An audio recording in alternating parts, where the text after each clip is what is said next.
Hertz, NASA astronaut and commander of the International Space Station, the world's outpost in low Earth orbit. Living and working in this magnificent laboratory with my Russian and European crewmates would not be possible without the pioneering missions of the first human to fly in space, Yuri Gagarin, the first American to fly into space, Alan Shepard, as well as all of the astronauts and cosmonauts who flew on board the Space Shuttle, Soyuz, and international missions that helped to build this complex. Every year on April 12th, the international space community celebrates the anniversary of Yuri Gagarin's first flight into space in 1961, which was followed 20 years later to the date by the first flight of the Space Shuttle Columbia. Today, I am glad to join you from Earth orbit in your global celebration. No matter where a Yuri's Night event is taking place right now, remember the history that brought us here and the exploration of space is our destiny and our future. Thank you.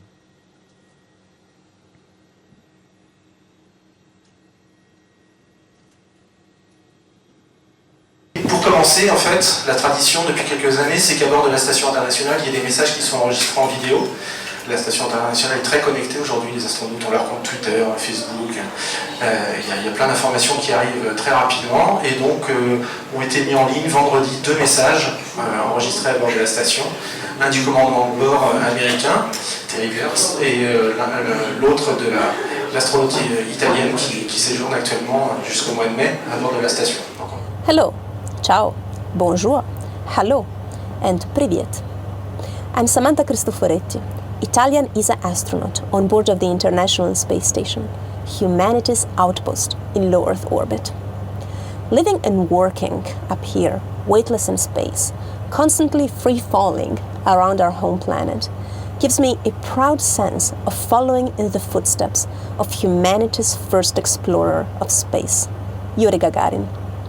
On the 12th of April each year, the international space community joins together to celebrate and commemorate Yuri's flight into space back in '61.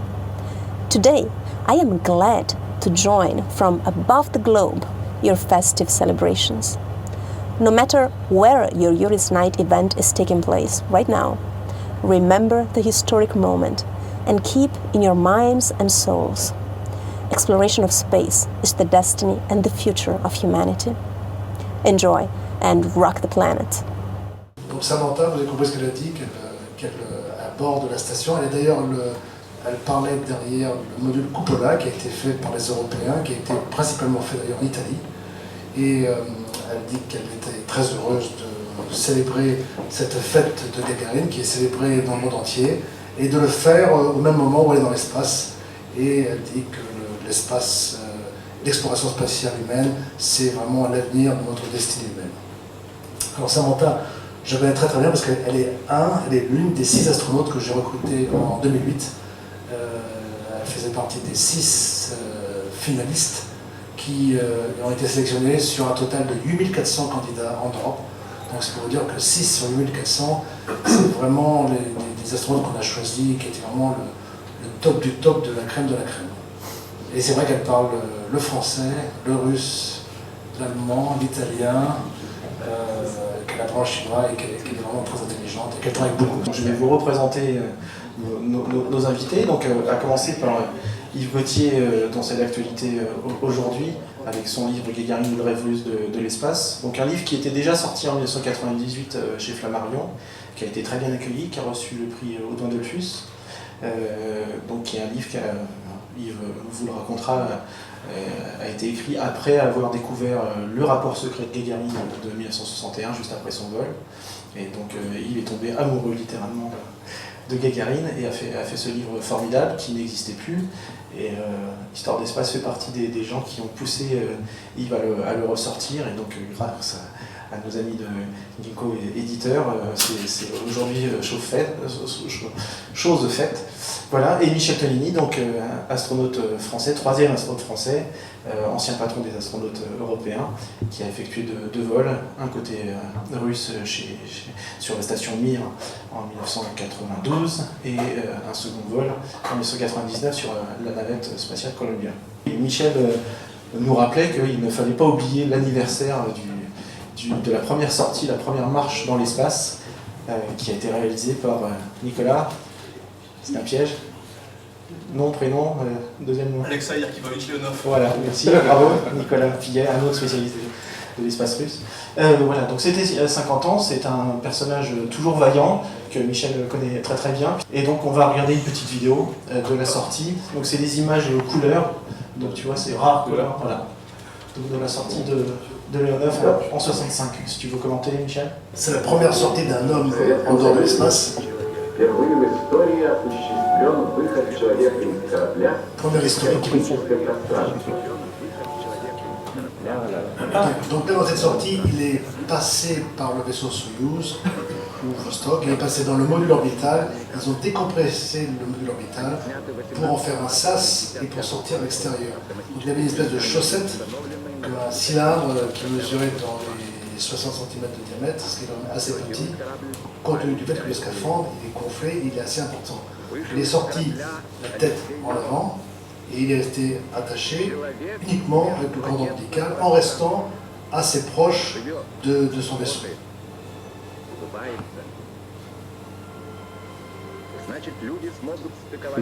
Et l'anecdote que raconte Leonov à chaque fois, c'est que pendant qu'il est sorti en dehors de la station, enfin de son vaisseau, le scaphandre s'est un petit peu gonflé, plus que au départ, et quand il est rentré, il devait rentrer les pieds en avant, il était trop gros pour rentrer dans cette chaussette.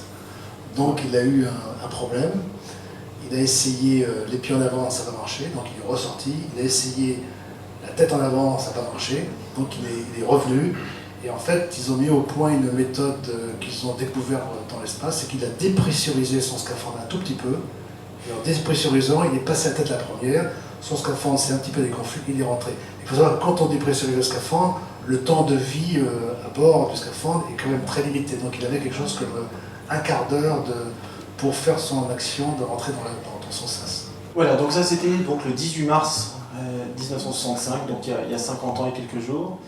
Et donc il y a 54 ans et 0 jours, c'était le lancement de Gagarine. Donc on va regarder quelques petites images sans son de Gagarine. Les images du départ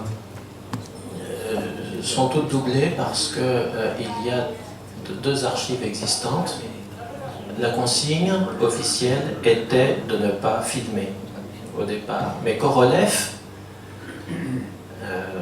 le grand ingénieur et du Sputnik et du Soyouz et du Vostok, qu'on voit ici d'ailleurs à l'image, a ordonné que le départ soit filmé clandestinement. Donc ces images d'archives existent, elles ont été préservées.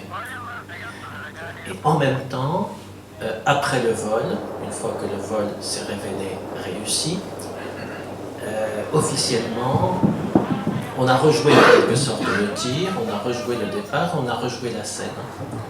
Donc il existe deux catégories d'images, la vraie, qui est de moindre qualité, mais sans doute qui parle plus fort, et puis l'autre après qui a été rejouée. Donc ça, ce sont les images du 14 avril, on est 2 jours après le vol, et on voit Gagarine qui débarque de son Ilyushin. Il se pose à Moscou de Saratov, il est accueilli par Khrouchtchev. On voit Korolev ici qui est de la fête. On peut dire que c'est une image mensongère parce que le 14 avril, tout Moscou était en liesse. C'était fête officielle. C'était à la fois très très officiel et très très spontané. Mais Korolev, qui est véritablement le père de ce grand projet, il était au secret. Et donc, il n'a pas eu son Bristol pour aller à la fête. Et ces images de Moscou en liesse, et surtout la partie officielle, avec le défilé qui a eu lieu sur la place rouge, eh bien, Korolev n'a pas eu le droit d'y assister. Il les a vus chez lui, en pantoufles, à la télé. Il était le premier concerné, mais interdit de fait. Je Je pense que je ne sais pas si c'est une bonne idée comme ça, parce que je risque de trop parler. Mais c'est un événement considérable qui s'est gravé dans les consciences. Et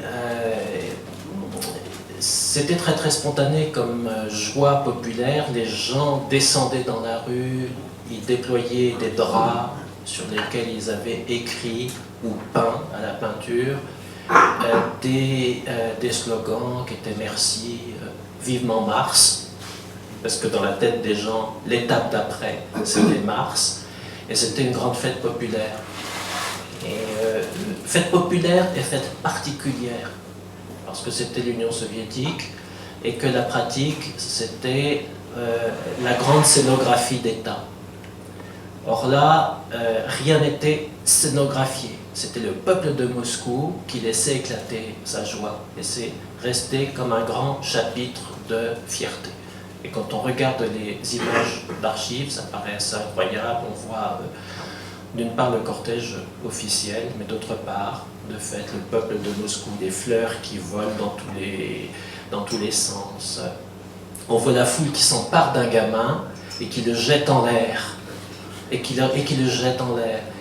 Et quand le journaliste qui est là s'inquiète de savoir pourquoi ce gamin est jeté en l'air, la réponse qu'on lui fait, c'est qu'il s'appelle Yura. Comme Yuri. On voit plus loin un autre militaire qui est jeté en l'air par la foule. Le reporter s'approche, vous savez pourquoi on le jette en l'air? Parce que c'est un aviateur. Encore 3 pas et on voit un officier qui est jeté en l'air par la foule.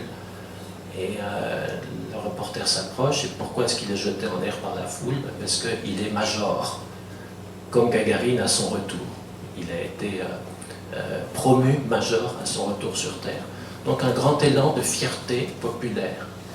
Et cette journée du 12 avril, enfin du 14, parce que c'était le surlendemain de la fête, elle est restée gravée dans les esprits et elle fait partie, allez, on va employer les grands mots parce qu'on ne peut pas parler de Gagarine sans employer les grands mots. Elle fait partie de la conscience nationale, identitaire. C'est un grand chapitre de fierté. Aujourd'hui, les sondages d'opinion le montrent régulièrement, d'année en année, quand on demande aux Russes quel est leur héros national, quel est le personnage symbole de la nation russe. Eh bien, d'année en année, régulièrement, il désigne Yuri Gagarin, toujours en tête du palmarès. Le deuxième, c'est Vladimir Vysotsky. Gagarine, il est à 34%, Vysotsky est à 31%. Et le troisième, c'est Zhukov.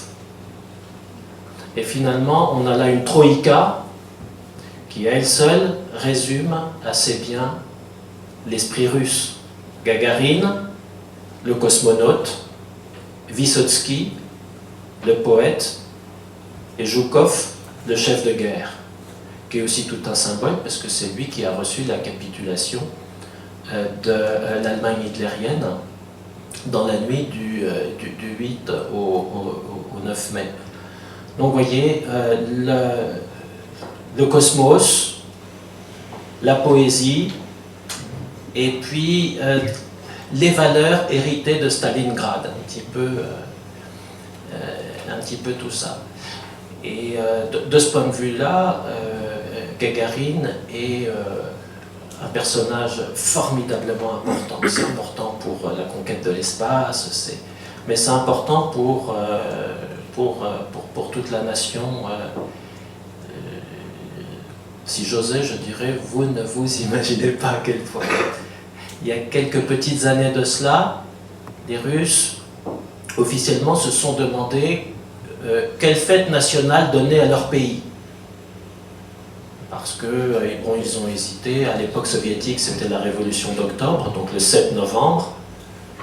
Et puis, dans l'époque post-soviétique, ils ont décidé qu'il fallait se choisir un nouveau symbole. Donc ça a été débattu au Parlement. Et il y a eu une proposition qui a été faite, qui était très forte, qui était de donner à la Russie pour fête nationale le 12 avril.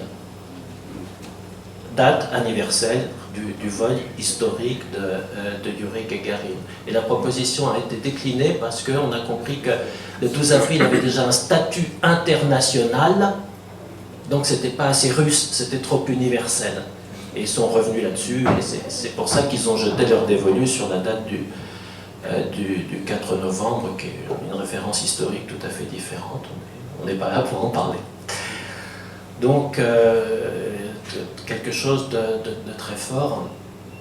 Et ce à quoi faisait allusion Pierre-François en introduction, qui a déclenché l'accouchement de ce livre, en effet, c'est une émotion pour moi qui suit. Je suis un peu gêné de le dire, mais je ne suis pas du tout dans le monde comme ça, de la technologie, de la science, de l'histoire spatiale, mais il y a eu, enfin pour moi, une révélation choc qui m'a donné, entre guillemets, cette légitimité d'entrer dans l'espace Gagarine, qui a été la publication d'un grand texte déclassifié en 1990, le rapport secret de Yuri Gagarin. C'est-à-dire, Yuri Gagarin, le 12 avril, monte dans l'espace, les 108 minutes qu'il a vécues, et le lendemain, 13 avril, devant la commission d'État, il raconte. Et ce récit a été consigné par une sténo qui était là. Il a été tapé à la machine et il a été placé sous le boisseau parce que ce vol était tenu pour secret. On ne pouvait pas tout dire. Par exemple, on ne pouvait pas dire que Gagarin, à son retour sur Terre, ne s'était pas posé sur Terre, mais qu'il s'était éjecté à 8000 mètres, parce que le Vostok ne savait pas se poser, ne savait pas atterrir en douceur.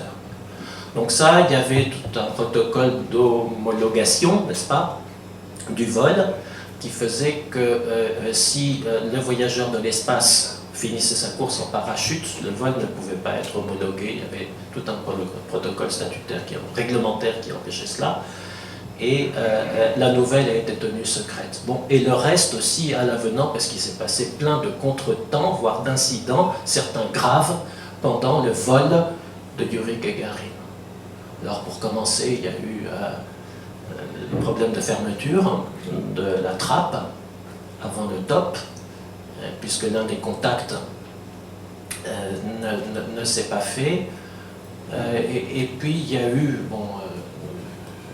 différents dysfonctionnements, peu importe lesquels, le plus souvent ils sont anecdotiques, la panne du système d'auto-enregistrement de Gagarin, qui était une espèce comme ça de dictaphone, la perte de son crayon, enfin des choses comme ça, beaucoup plus graves. En phase de désorbitation, le non-détachement du module de service.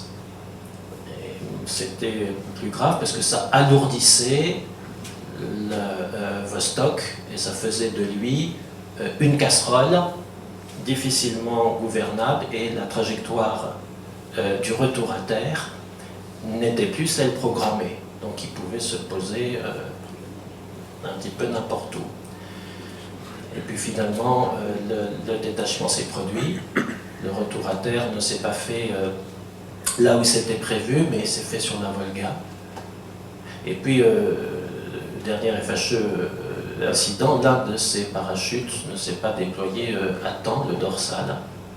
Il a fallu traverser une couche nébuleuse qui a provoqué un courant d'air, et donc le déploiement de la coupole du parachute. Tous ces facteurs, en s'additionnant, en se conjuguant, faisaient que ce vol-là n'était pas avouable dans tous ses détails, dans tout son scénario vécu, réel. Donc il a été mis au secret, il a été placé sous le boisseau. Et on ne l'a révélé que 30 ans plus tard. mais quelle force de récit, c'est très émouvant. Et puis moi j'ai pensé en lisant aux grandes relations de voyage de gens comme Christophe Colomb, Jacques Cartier. C'est vraiment un texte de ce tonneau-là.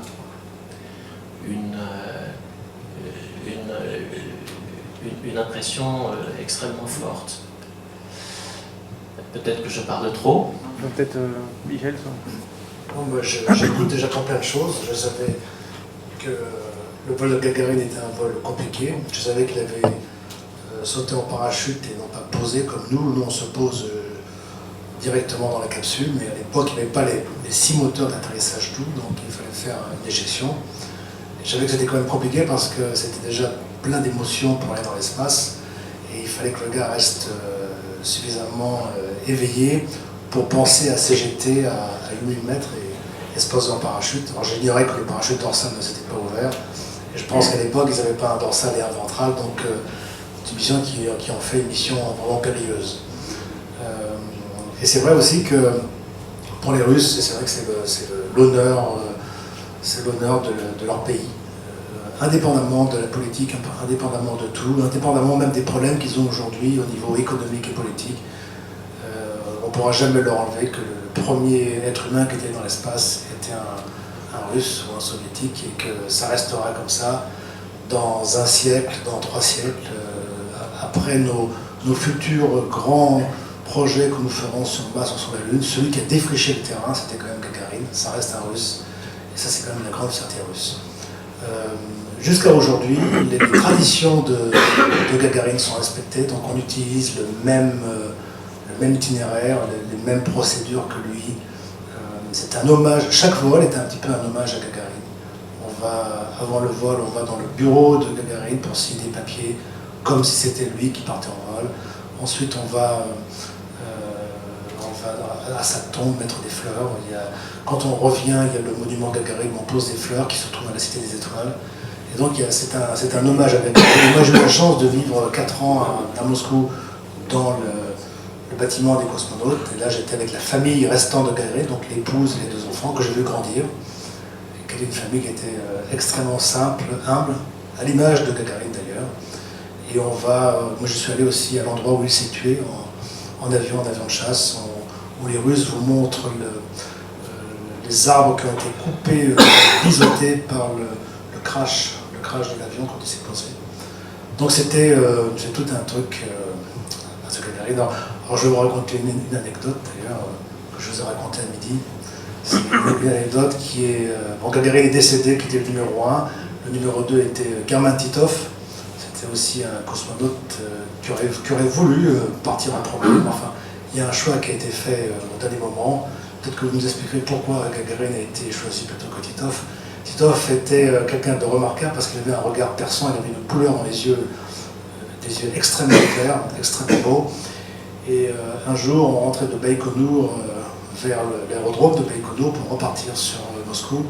Et là, dans le bus, il me dit très sérieusement, tu sais Michel, on ne vous l'a jamais dit, mais Gagarine a décollé en retard d'1 heure. Je dis, non, je ne savais pas. 1 heure. Alors que moi, j'ai décollé à l'heure, lui, il a décollé 1 heure en retard. Et pourquoi ? Eh bien, il a décollé 1 heure en retard parce qu'il s'était caché, il avait peur, ils ont mis 1 heure pour le retrouver. Je dis, bon, je ne savais pas. Et moi, j'ai décollé à l'heure. Tu sais pourquoi ? Non, parce que moi, je me suis caché 24 heures et ils m'ont trouvé au bout de 24 heures. Donc ça montre un petit peu l'esprit russe que j'adore et qui restera toujours, c'est que les Russes savent rire comme nous on aime rire, ils savent prendre des choses en dérision, ils savent tourner un exploit comme l'exploit de Gagarine en dérision, et c'est quelque chose que tous les gens qui sont partis en Russie aiment beaucoup. Il y a une âme russe qu'on aime beaucoup, et vous allez dans la station spatiale, c'est encore l'âme russe qui est dedans, même si c'est une station internationale, le cœur est russe. Il n'y a que dans la partie russe qu'il y a une table comme celle-là, avec on se retrouve le soir pour manger. Il y a les systèmes pour amener l'eau chaude pour alimenter les aliments lyophilisés. Il n'y a pas de chaise parce qu'on ne peut pas s'asseoir, mais il y a des espèces de tabourets où on se tient avec les genoux pour rester à peu près assis. Et c'est là où on se retrouve, où on rigole, où on mange, où on parle du plan du lendemain, et ça reste un peu la tradition russe qui est toujours présente. Je pensais, en vous écoutant, et à travers vous en écoutant Herman Titov, aux raisons qu'avait Gagarine d'avoir peur. Et il avait quand même de bonnes raisons. Au mois de décembre, un vol avait échoué avec des chiens à bord. Gagarine avait conscience que lui, peut-être, à l'époque, ils étaient 20 positionnés. La sélection définitive n'était pas faite encore, mais que lui, peut-être, aurait à voler sur la même Semyorka, donc la même fusée, que celle qui venait d'échouer avec une manœuvre ratée de désorbitation. Question, est-ce que Gagarine le savait? La réponse est oui. Est-ce qu'il avait peur? Non, il n'avait pas peur. Quand on lui posait la question, il disait qu'il avait foi dans cette fusée, et donc dans Korolev à 200%. C'était le niveau de confiance, la note de confiance qu'il accordait à ce projet de vol cosmique. 200% de confiance. Mais en même temps, le jour même où il disait « j'ai confiance à 200%, il écrivait une lettre à Valentina, sa femme, et qui était de fait une lettre d'adieu. Et cette lettre est terriblement émouvante. Elle a été déclassifiée, elle aussi, le 12 avril 2011, pour le 50e du vol de Gagarine. Et quand on lit cette lettre, on est tout simplement troublé. Il lui dit au revoir, il donne, ça ressemble à ces lettres d'adieu. On pense à Guy Moquet, vous savez, des grands résistants qui vont au poteau et qui, la veille dans leur cellule, disent adieu à leur femme. C'est exactement la même stylistique, la même psychologie, le même courage, un petit peu la même mentalité. Et de fait, il lui dit adieu, il lui donne des consignes pour élever ses deux filles. N'en fais pas, écrit-il, des petites filles fragiles, ignorants comme ça, toutes pleines de chiquets qui vivent dans les jupes de leur maman. Faisant des filles bien élevées, bien instruites, soviétiques, écrit-il, parce que bon, telle est son histoire. Et quand les ingénieurs, une fois le vol effectué, ont essayé de mesurer les chances qu'avait le vol de réussir, ils ont estimé ces chances à 46%. En d'autres termes, il y avait 54% de chances, entre guillemets, de risque que le Vostok ne rentre pas avec Gagarine vivant. C'était ça le rapport à l'époque. Et d'une façon assez intuitive, Gagarine en avait conscience. Parce que qu'on réfléchisse un petit peu, l'équation, d'une part, j'y crois à 200%. D'autre part, je dis adieu à ma femme. Faites cette équation et vous obtenez les 54% de risque de mort. Voyez. Et Gagarine, c'était ça. Et puis c'est aussi un destin incroyable au sens où c'est vraiment un fils de moujik qui est né dans la campagne, qui a eu une enfance atroce, de gosse aux pieds nus, parce que à la pauvreté des villages russes se sont ajoutées les horreurs de la guerre. Il a vu l'un de ses frères, Boris, pendu au village par un Allemand qui occupait l'isba familiale, sa maman courir le décrocher, enfin, autant de choses atroces. Et puis complètement en dehors de la modernité. Dans ce village de Klushino, non loin de la ville de Gzhatsk, aujourd'hui Gagarine, complètement en dehors de la modernité, un retard aggravé par la collectivisation et par la guerre, tout cela se conjuguant. Gagarine a vu sa première voiture automobile à l'âge de 7 ans. en allant à la ville, à Gzhatsk. Et encore à la ville, quand il avait 7 ans, des voitures, il y en avait une, et il l'a vue. Et puis, il a eu vraiment, pour s'arracher à son village, il a décidé qu'il serait fondeur. Donc, il est monté à la ville, à Moscou, contre l'avis de sa maman. Il y a eu beaucoup de bouches à nourrir. Et il a fait ce choix-là. Et il est devenu apprenti fondeur. Et ça a marché assez bien pour lui. Il a quitté cette école d'ouvrier avec dans sa poche une feuille de route pour une école de techniciens fondeurs qui, elle, était à Saratov. Et c'est à Saratov qui s'est inscrit dans un club d'aviation qui était géré par le DOSAAF, une organisation un petit peu paramilitaire. C'était tenu par des vieilles badernes, mais qui connaissaient bien leur affaire, et c'est comme ça que Gagarine a fait son apprentissage sur un yak d'aéroclub, un yak 18, comme ça qu'il a appris. Et tout ça pour vous dire qu'il était apprenti fondeur, technicien fondeur, et que quand il a été recruté pour l'armée de l'air, à l'âge de son service militaire, en termes d'instruction scolaire, il avait l'équivalent d'une classe de 5e. On dit beaucoup de choses, alors là je ne suis pas du tout compétent pour en parler, j'ai même quelques gênes à le faire, devant quelqu'un d'aussi éminent que Michel Tognini, mais on dit qu'un astronaute, c'est le bac plus 19, 18. Bon. Dans le cas de Gagarine, c'était bac moins 6. Il a fait son apprentissage dans l'armée de l'air comme officier sur MiG 15 avec un bac moins 6. Et sa première affectation, ça a été du côté de Mourmansk, dans une petite ville qui s'appelle Nikel, et qui n'est pas loin de la frontière norvégienne, tout là-haut dans le cercle polaire. Et c'est là qu'il a fait ses premières heures. Mais quand il a été recruté pour faire partie de la première sélection des cosmonautes, il avait finalement très peu d'heures de vol à son actif. Il avait 230 ou 260 de mémoire, malheureusement, pardonnez-moi, je ne sais plus. Mais moins de 300 heures de vol à son actif. Et 4 petits sauts en parachute. Donc il n'était pas spécialement fier. Il y a eu comme ça toute une sélection qui a été faite en un laps de temps extrêmement rapide, en un peu plus d'1 an.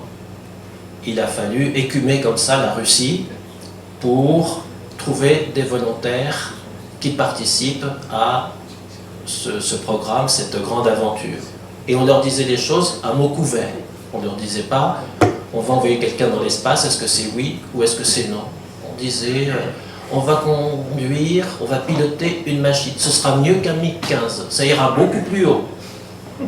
D'accord ou pas d'accord? Mais si c'est d'accord, il faut en parler à personne. Il ne faut pas le dire à sa femme, il ne faut pas le dire à... Les parents de Gagarine, quand ils ont appris à la radio, en écoutant la dépêche de l'agence TASS, le 12 avril 1961, que leur Gagarine à eux était dans l'espace, ils ne l'ont pas cru. Parce que leur Gagarine à eux était pilote d'avion sur MiG 15, il n'était pas dans l'espace. Puis il n'était que lieutenant. À la radio, l'agence TASS a dit qu'il était major, parce que du coup, on l'a surgradé. Et du coup, le papa de Gagarine a voulu aller à la ville de Gagarine, qui s'appelait encore Gzhatsk. Mais on était le 12 avril, saison terrible dans les campagnes russes, parce que les neiges fondent et il n'y a pas de route. Et il y a un mot en russe qui désigne la campagne quand il n'y a pas de route. La Rasputitsa, dit-on en russe. Bon, et il n'a pas pu aller à la ville, parce que les voitures ne passaient pas. Il a fallu qu'il prenne un cheval pour passer une rivière à gué. Et c'est un peu ça, la Russie soviétique de 1961.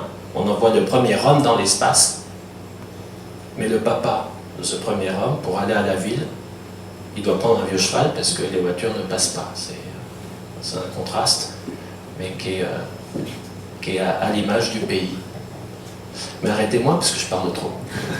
Michel, tu peux peut-être parler de la comparaison du profil des astronautes aussi. Alors oui, donc on peut dire, on a parlé du risque au départ, le risque de la mission 1 sur 2, c'est ce que j'avais entendu au départ. Aujourd'hui, on n'a pas tellement amélioré le risque parce que quand on regarde les missions de la navette spatiale, on a eu 2 accidents mortels sur 130 missions, donc ça fait 1 sur 65. Donc on est passé de 1 sur 2 à 1 sur 65. Le risque sur une mission fusée classique de type Soyuz, qui a une tour d'éjection pour sauver les équipages, il est quand même inférieur, donc on pourrait dire environ 1 sur 10, on dit 10% environ, ce qui est quand même des missions risquées. Mais de tous les astronautes que je connais, j'en ai jamais vu un qui avait peur de partir dans l'espace. La seule peur d'un astronaute, c'est de ne pas partir dans l'espace, c'est-à-dire de faire 5 ans ou 10 ans ou 15 ans d'entraînement et à la fin de son temps dire bon ben il y a un problème médical, vous ne partirez pas. Donc ça c'est vraiment la seule peur d'un astronaute. J'ai jamais vu un astronaute arriver au pas de tir en disant tout qu'on fait, je ne me le sens pas aujourd'hui, demi-tour. Ça c'est jamais vu ni chez les Russes ni chez les Américains. Donc, et pourquoi? Parce que tout d'abord on ne monte pas dans une fusée comme un passager, donc on s'entraîne, même les touristes spatiaux, il y en a eu 5 ou 6 qui ont volé en payant leur vol, ils ont fait quand même de l'entraînement. Lorsqu'on fait l'entraînement, on apprend son matériel, on apprend le vaisseau Soyuz, on apprend la fusée Soyuz, on apprend toutes les procédures, et en apprenant, on parle avec les techniciens, et donc il y a une confiance, comme je l'ai dit, il y a une confiance entre Gagarin et Korolev, qui était le constructeur. Et bien nous c'est pareil, on établit petit à petit une confiance entre les astronautes, les cosmonautes et les gens qui développent le programme, et on a confiance dans le système. Bien que ce soit risqué, on a confiance dans le système et ça marche bien. Deuxième point, c'est le destin de Gagarin. Donc, c'est une chose qui est importante et qui est applicable à nous tous d'ailleurs. Un enfant qui a eu une enfance très très difficile au niveau sentimental, avec la mort de son frère, mais difficile aussi parce que c'était la campagne. Imaginez-vous la campagne russe, à l'époque c'était quelque chose de vraiment sévère. Et ce jeune garçon qui a dit, qui a fait sa résilience, c'est-à-dire il a profiter de ce qu'il était mal dans la campagne pour partir dans la ville coûte que coûte et à faire le premier job qu'il pouvait faire, c'est-à-dire dans la fonderie, et ce qui s'est bien passé. Mais tout de suite, ça arrive dans la vie lorsqu'on passe par une époque qui est très très basse au niveau, et ça m'est arrivé aussi d'ailleurs, eh bien on remonte après et ça lui donne de l'élan. De la fonderie, ben, il est passé à une étape supérieure et après la coïncidence, c'est l'école de pilotage. Certaines personnes commencent à piloter juste parce qu'ils ont un collègue ou un ami qui pilote, et disent bah, je vais essayer moi aussi, mais ils n'y penseraient pas. Je suis certain que Gagarin ne pensait pas à piloter un avion lorsqu'il était dans sa campagne. Mais là, il a dû rencontrer quelqu'un qui a été en club de pilotage, et puis ils sont allés. Et c'est de là que tout l'enchaînement s'est fait, brutalement, et il est monté tout doucement vers ce poste de cosmonaute, sans savoir. Et c'est parce que son enfance était très très dure qu'il lui a donné ces traits particuliers de son visage. Là, il a quand même un sourire particulier et qu'il a été choisi. Donc c'est quelqu'un qui a eu de la chance, mais qui a saisi l'opportunité au bon moment. Et ça, c'est une leçon à retenir pour lui, mais aussi pour nous tous. C'est que des fois, quand on passe par des mauvais moments, on rebondit après, on remonte bien et on peut arriver à des choses très importantes. Le choix de Gagarin, je ne sais pas pourquoi l'idée me vient à cet instant, et comme elle me vient, je vais le dire à voix haute, de souligner une autre réalité. Un gosse de la campagne, d'accord, avec cette enfance absolument terrible, là. Mais en même temps, une vraie culture. Et cette culture lui est venue par les livres. Quand on regarde de près ses interviews, ses réflexions, son journal personnel, on constate que c'est un garçon qui a énormément lu, énormément. Et il a lu beaucoup de littérature russe, beaucoup de littérature étrangère, à l'aune un petit peu des goûts de son époque. Il connaissait Jack London par cœur, Saint-Exupéry, un auteur très important pour Gagarin, et puis aussi certaines œuvres de science-fiction, de la science-fiction soviétique, et tout particulièrement Konstantin Tsiolkovsky, un ouvrage de science-fiction de Tsiolkovsky, Hors de terre, qui faisait rêver Gagarine. Or, Tsiolkovsky, je ne vous apprends rien, c'était une espèce de professeur tournesol russe, qui d'ailleurs ressemblait au professeur tournesol comme deux gouttes d'eau. Il était sourd comme un pot parce qu'il avait eu de la scarlatine, et cette scarlatine l'avait rendu sourd, ce qui fait qu'il tenait un cornet acoustique comme ça, d'au moins 1,50 m de long, on le voit sur des photos, j'exagère un peu, mais c'est le portrait craché du professeur tournesol de Hergé, le savant fou. Et en même temps, le savant fou qui, à force d'observation et de calcul, tracé dans ses cahiers d'écolier à la plume d'oie et à l'encre, a réussi à développer l'application de la mécanique céleste de Newton à la navigation spatiale. Et de fait, a couché sur le papier, 1883, comme les archives l'attestent, les grands principes de la navigation spatiale, du moteur à réaction. Cette idée que si un objet crache de l'énergie, cette énergie lui permet de se propulser, virgule, même dans le vide, c'est ce qui est après la virgule qui compte, cette idée-là, elle est née du cerveau fantaisiste de Tsiolkovsky. Et puis tout le reste qui viendra après, cette idée aussi de doser la poussée d'ascension pour porter une fusée dans l'espace, en faisant différents étages, ce que Tsiolkovsky appelait le train de fusée, qui deviendra la fusée à étage, c'est lui encore. Le couple comburant-carburant, oxygène et hydrogène, n'est-ce pas, liquide, la formule a été écrite par Tsiolkovsky dans les années 1880, elle était déjà consignée dans ses cahiers.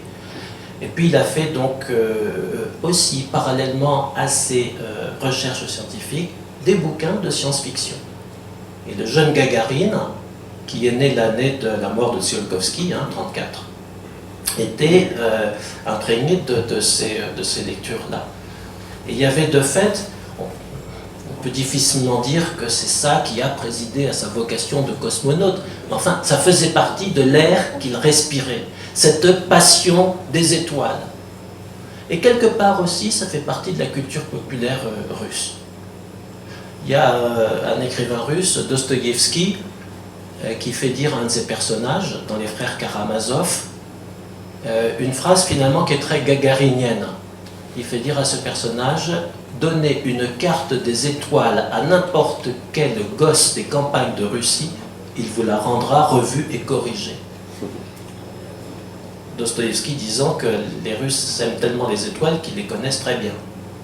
Et que la cartographie est dans la tête, quoi. Est-ce que Gagarine fait partie de cette culture des étoiles? Réponse très clairement, oui. Ça fait partie de l'air qu'il respire. Alors maintenant, ce n'était pas du tout la question. La question, c'était le parcours de sélection. Le choix, pourquoi lui Le choix, pourquoi lui. Alors il y a eu tout un travail en amont qui a été fait à partir de 1959. Et en gros, c'était des chasseurs de tête qui devaient recruter qui? Eh bien, Korolev avait dit des aigles, pas des dégonflés. Donc les chasseurs de tête, ils font des bases militaires de la partie européenne de la Russie, on s'était comme ça limité géographiquement, et la consigne c'est ça, on recrute des ailes, pas des dégonflés. Alors il y avait d'autres critères, d'ordre anthropométrique, pourrait-on dire, il ne fallait pas mesurer plus d'1,70 m par exemple. En quoi Gagarine, avec son 1,59 m, il était dans les clous. Il y avait des critères de carrière, des critères psychologiques, etc. Et un grand critère de détermination. On faisait sentir le danger aux candidats potentiels et on mesurait leur réaction. On mesurait aussi leur réaction à la prise de décision. Si un candidat disait « je suis d'accord, mais il faut que j'en parle à ma femme », il était rejeté. Parce que dans l'esprit des chercheurs de tête, ça veut dire qu'il ne décide rien sans bobonne. Et il est, comme on dit en russe, podkabouchnik.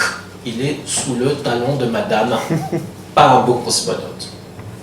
D'autres, au contraire, ont montré une grande détermination. Il y en a un qui ont dit, il y en a un qui dit oui. On lui dit, mais c'est pas sérieux de dire oui tout seul, il faut réfléchir. Alors, il croise les jambes, il prend la pose du penseur, et 2 secondes plus tard, il dit, ça y est, j'ai réfléchi, c'est oui. Ou un autre à qui on donne 24 heures quand même pour apporter une réponse définitive. Sous le sceau du secret, il faut apposer sa signature de non-divulgation de l'entretien, etc. On lui dit donc de réfléchir 24 heures, il dit je suis d'accord. Et non, on se revoit dans 24 heures. Alors, il sort, il ferme la porte, ensuite il réouvre la porte, il glisse sa tête dans le bureau, il dit je suis d'accord. Donc ça c'était des critères de détermination qui étaient assez importants, des critères médicaux qui étaient très très durs. Et de fait, les candidats cosmonautes étaient en quelque sorte sursélectionnés. Les exercices d'entraînement, là je ne suis pas le plus compétent de résistance à la poussée ascensionnelle, combien de G par exemple, là ils avaient à l'exercice, dans la, comment appelle-t-on ça, la centrifugeuse, ils avaient carrément surdosé l'effort à supporter. Donc on voyait très très grand, mais on ne savait absolument rien du comportement de l'homme à ce milieu de l'espace, y compris d'ailleurs de sa réaction à l'apesanteur. On ne savait rien d'autre que finalement les textes de science-fiction écrits par Tsiolkovsky. Et Gagarine dira à son retour de l'espace, c'est curieux parce que cette sensation d'apesanteur que j'ai eue, c'est exactement celle qui est décrite dans le livre de Tsiolkovsky, Hors de terre. Donc Gagarine, une fois dans l'apesanteur, a fait un rapprochement avec quoi? Avec une œuvre littéraire, mais d'un grand scientifique. Donc ils ont été comme ça recrutés, un premier recrutement serré à 3000, et de filtre en filtre, d'hôpital en hôpital, en gymnase, on est arrivé à la fameuse Dvatsatka, le groupe des 20. Et là, le groupe des 20, il est formé début 1960, qui est la période aussi de la mise en place de ce qu'on appellera la Cité des Étoiles, du centre d'entraînement des cosmonautes. Et dans le groupe des 20, on peut considérer qu'ils se valent tous, qu'ils sont à compétences égales. Et ils étaient évidemment très notés, ils étaient espionnés, il y avait des psychologues qui consignaient leur comportement, 24 heures sur 24, leur rapport aux autres. Parfois, quand on lit ces rapports des psychologues, c'est quelque chose de très littéraire. Et puis évidemment, il y a les critères physiques, physiologiques, médicaux qui sont pris en compte, les sauts en parachute. Gagarine n'était pas le meilleur. Il n'était pas le meilleur par exemple en astronomie, il n'était pas le meilleur en saut en parachute, etc., etc. Mais quand on faisait la moyenne des notes, il était le meilleur partout. Il y avait une sorte d'esprit de synthèse. J'ai fait une allusion très importante. Je parle d'astronomie parce que quand Korolev a eu connaissance du programme d'entraînement de formation des cosmonautes, il a constaté qu'il n'y avait pas de formation théorique. Et Korolev a dit stop, il faut les initier à la mathématique céleste, à l'astronomie. Ils doivent connaître par cœur la carte des étoiles, le mouvement céleste, etc. Il faut en faire des scientifiques. Et c'était l'idée de Korolev, qui était quelque part un grand ingénieur, d'accord, mais aussi un grand romantique. Et pour lui, pour Korolev, la véritable aventure scientifique, c'était d'être à la fois l'ingénieur et le voyageur, l'ingénieur et le passager. C'était ça en quelque sorte. Et le programme, le module de formation des cosmonautes a donc été conçu par Korolev avec l'accent mis sur la formation d'ingénieurs. D'ailleurs, après son vol, Gagarin va se mettre à des études d'ingénieur en allant à l'école d'aviation. Son mémoire, il fera le dessin d'une navette spatiale d'ailleurs, à l'école d'aviation. Et c'était ça le grand projet de Korolev. Dire maintenant, être un chevalier de l'espace, c'est très bien, mais il faut comprendre la machine, il faut raisonner en ingénieur. Voilà. Et c'était aussi la trajectoire de Korolev lui-même qui avait commencé par le vol à voile.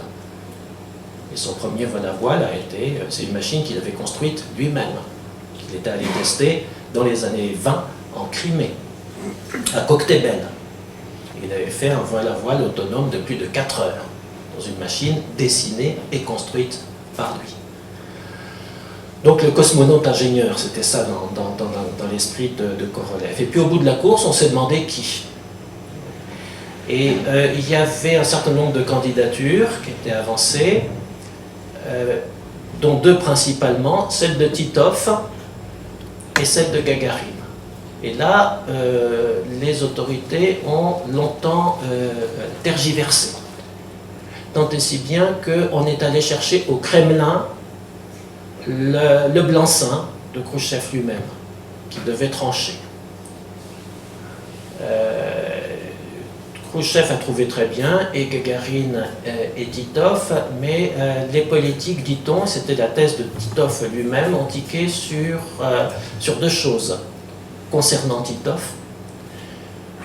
Premièrement, son père qui était un enseignant, contrairement au père de Gagarin qui était un villageois charpentier kolkhozien, et le pédigré du fils du peuple était plus fort chez Gagarin que chez Titov. Donc il y avait en quelque sorte une lecture, si je puis dire, idéologique, vous voyez. Et la deuxième chose, un peu plus subtile, c'est ce prénom de Titov, qui s'appelait German. Donc c'est Hermann.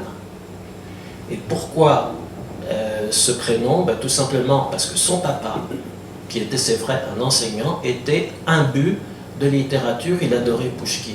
Et chez Pouchkine, il y a une œuvre qui s'appelle La Dame de Pique, dont le héros s'appelle German, Hermann.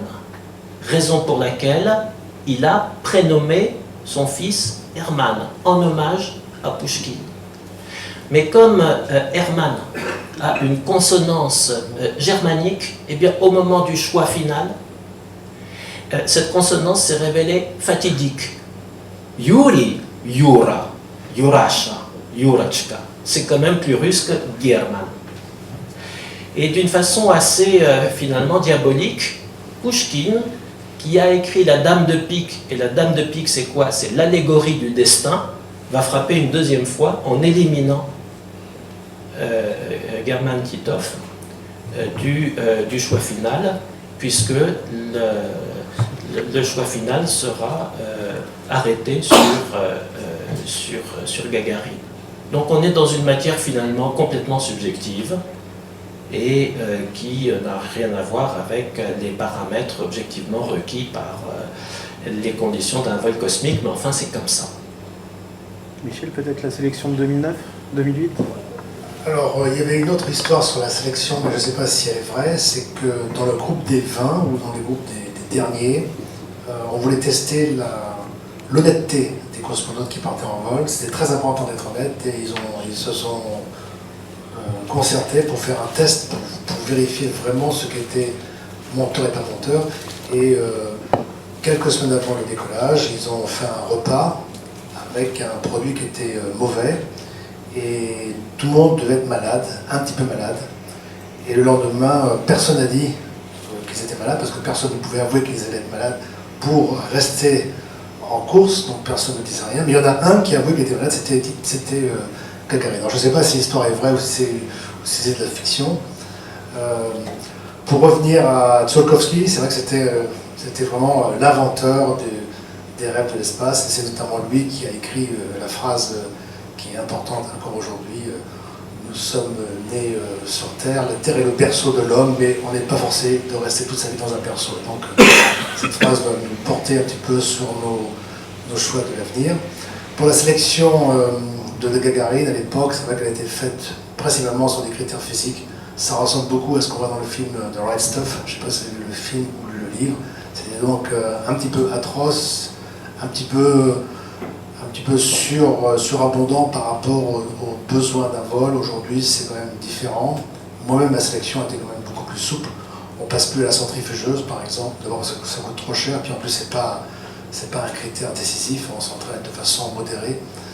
Sur la sélection 2009, on est parti avec 8400 candidats européens.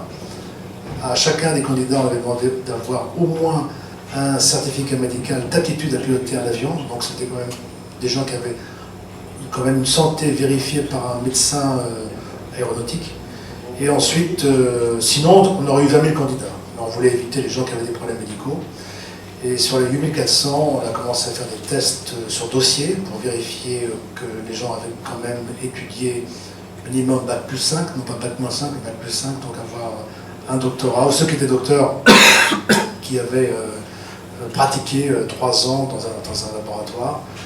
Et à ce test-là, sur le dossier, beaucoup ont réussi, mais on en avait demandé, donc on faisait la vérification par Internet, bien sûr, par logiciel, parce que 8400 candidats sur toute l'Europe, c'était difficile à gérer par dossier papier.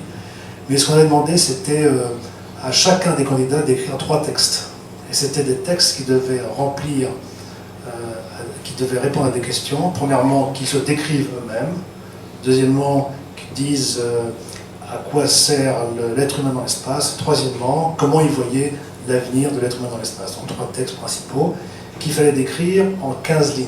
Pas en 16, pas en 14, en 15 lignes. Et donc, là, j'étais surpris de voir que même des gens qui avaient Bac plus 15 ou Bac plus 20, enfin Bac plus 20 non, parce que ça aurait fait un âge prohibitif, mais Bac plus 15, ne savaient pas respecter ce cadre. Ils expliquaient des choses de façon souvent personnelle pour se mettre en valeur.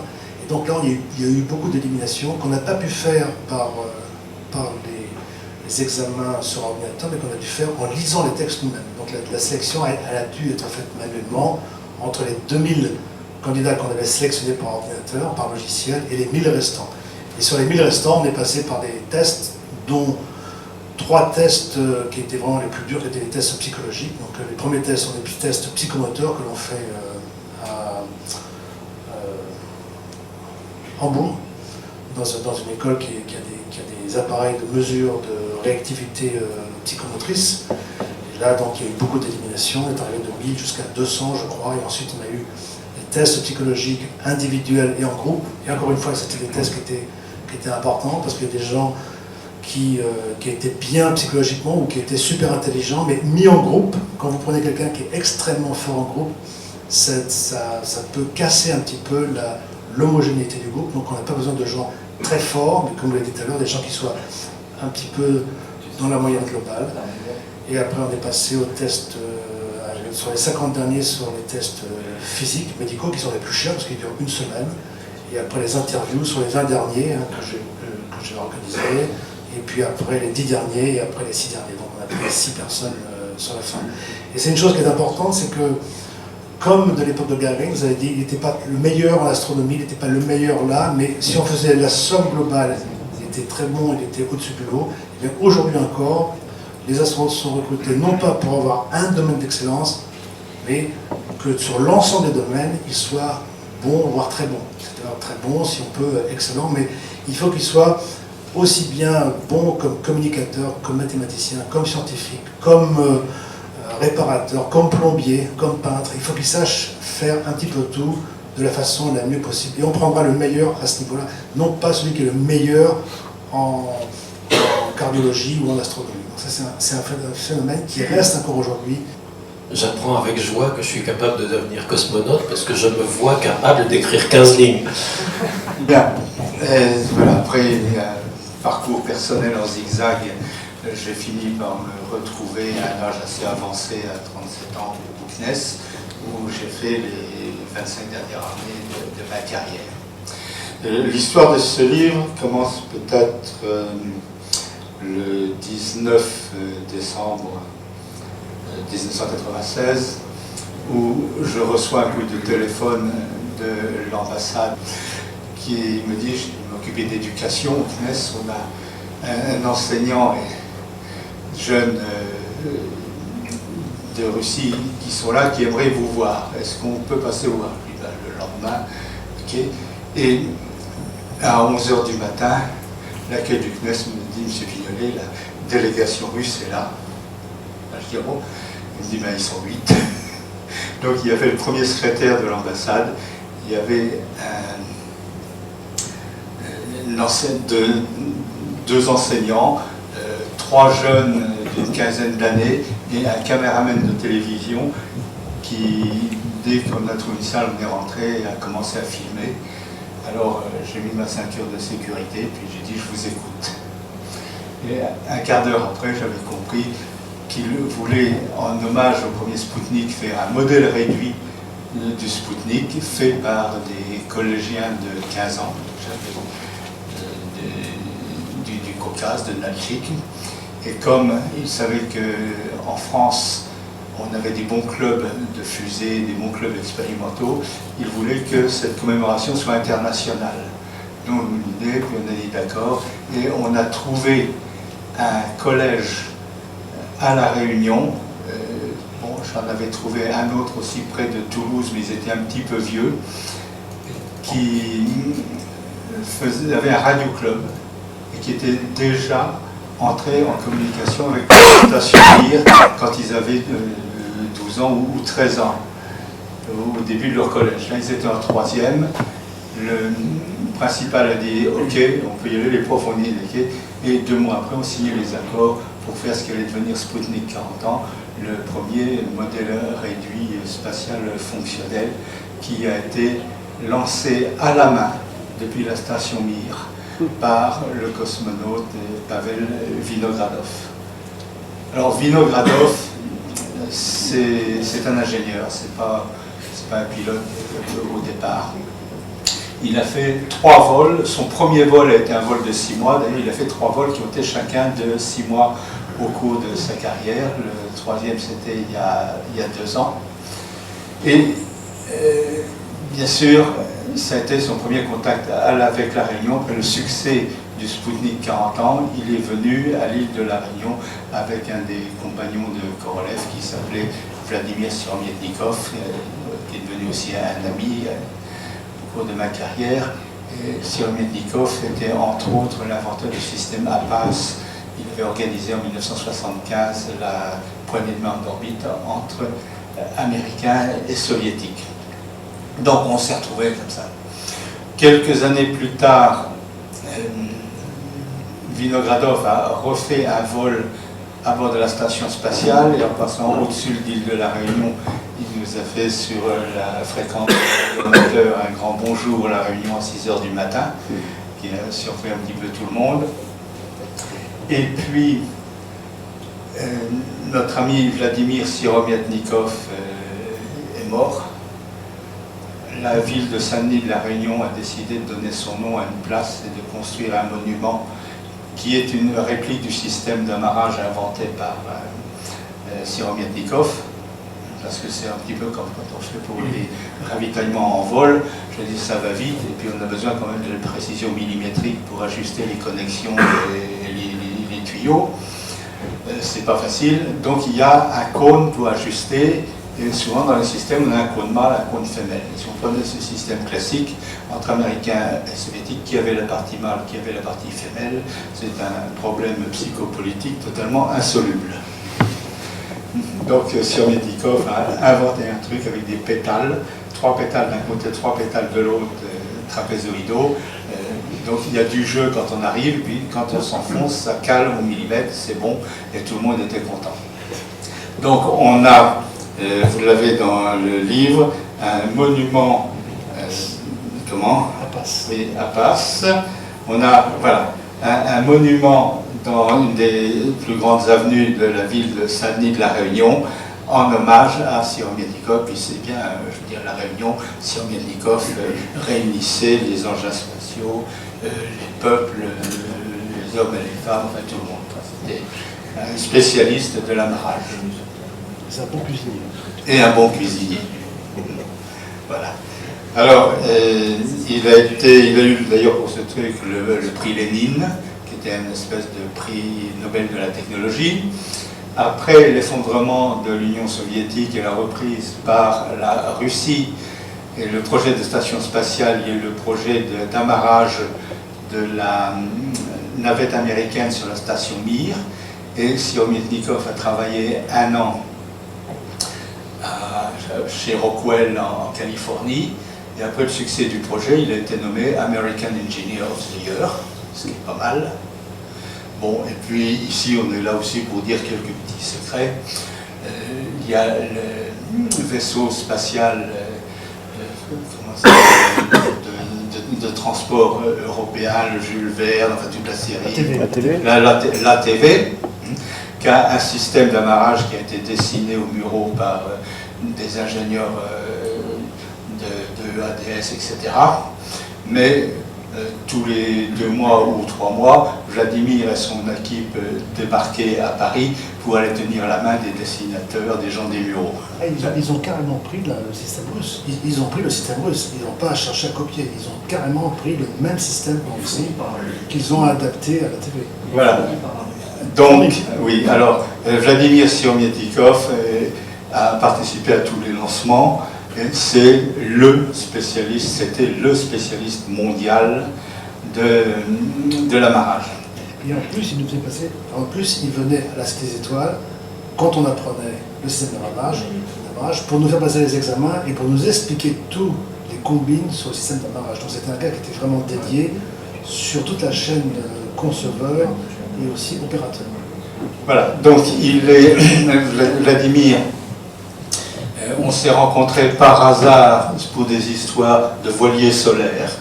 Il avait aussi des projets de Space Regatta, de grands miroirs, de course à la voile. Finalement, ce sont nos amis japonais qui ont lancé ça avec Icaros et qui ont fait un coup de maître pour leur coup d'essai avec un Terre Vénus à la voile.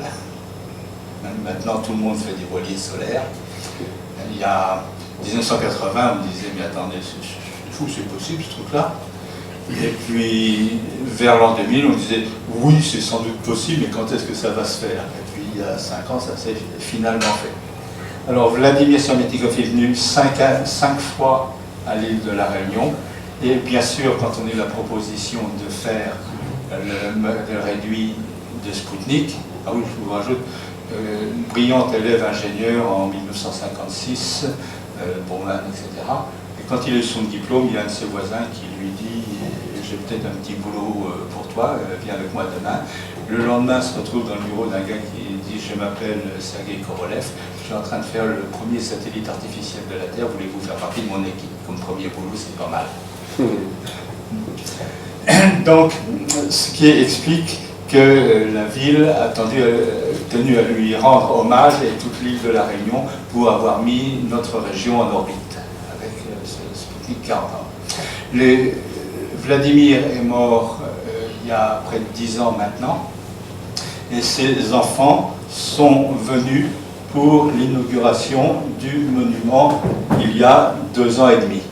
Et là, son fils Anton me dit, il y a notre ami Pavel Vinogradov, qui connaissait déjà la Réunion, qui repart pour un vol à bord de la Station Spatiale Internationale et il aimerait bien faire quelque chose. Alors on a réfléchi un petit peu, puis regardé quelque chose qui soit souple, faisable, réalisable. Il avait l'intention de prendre des photos de la Réunion. En fait, au cours de son vol, il en a pris près d'1 millier de photos de la Réunion. Donc on a lancé au retour, quand on a eu ce millier de photos, on a fait un tri et on en a pris, je veux dire, une vingtaine parmi les plus belles. Voilà, là on voit un bout de la station spatiale et puis la Réunion. Les photos que vous voyez dans le livre ont été traitées pour le voile atmosphérique, parce que quand on regarde dans le ciel il est bleu. Ce qu'on voit de bleu, c'est la couleur qui est donnée par l'oxygène, par l'atmosphère. Donc ça fait comme une espèce de filtre. Et si on prend la photo de l'autre côté, on a le même filtre, le voile atmosphérique, un petit peu brumeux, un petit peu bleu. Et comme on connaît parfaitement les caractéristiques physiques de ce rayonnement, on peut l'enlever en faisant un traitement des images. Les images ont été traitées, ce qui leur donne une netteté et une vivacité des couleurs absolument extraordinaire. Avec un téléobjectif qui fait près d'1 mètre de long, ils arrivent depuis 600 km à prendre des photos où on voit les maisons individuelles. Ça aussi, c'est impressionnant. Et il y a une photo qui a été prise par un de leurs compagnons, qui était l'américaine Karen Nieberg, où elle a fait à minuit moins 5 une magnifique photo où on voit le reflet de la Lune sur l'océan Indien et dans le fond un groupe d'étoiles qui s'appelle en français les Pléiades, en anglais les Seven Sisters, mais c'est une disposition d'étoiles que vous avez certainement vu des tas de fois en suivant une voiture ou en croisant une voiture, parce qu'en japonais ça s'appelle la constellation Subaru. Voilà. Donc, et la première partie du livre raconte donc l'aventure du Spoutnik 40 ans. Pavel Vinogradov qui dit « J'ai fait 3 vols et 3 fois j'ai eu la réunion dans le hublot ». Nous avons aussi, parce que c'est très facile, j'imagine parmi vous, tout le monde a vu passer la station spatiale dans le ciel. Hein, est-ce qu'il y a levé la main s'il y en a qui ne l'ont pas vu dans le ciel, la station spatiale? On va faire des leçons. Hein. Alors, c'est extrêmement facile. Hein, vous avez des sites internet, Heavens Above, hein, www.heavens, les ciels, -above au-dessus.com, et puis vous rentrez l'endroit où vous observez, et il vous donne les heures de passage et la visibilité. Et c'est ce qu'il y a de plus visible dans le ciel. On le voit en ville dans Paris, même avec toutes les lumières de la ville et les réverbères, on voit passer la station spatiale, bien sûr quand il n'y a pas de nuages. Merci Guy. Pascal.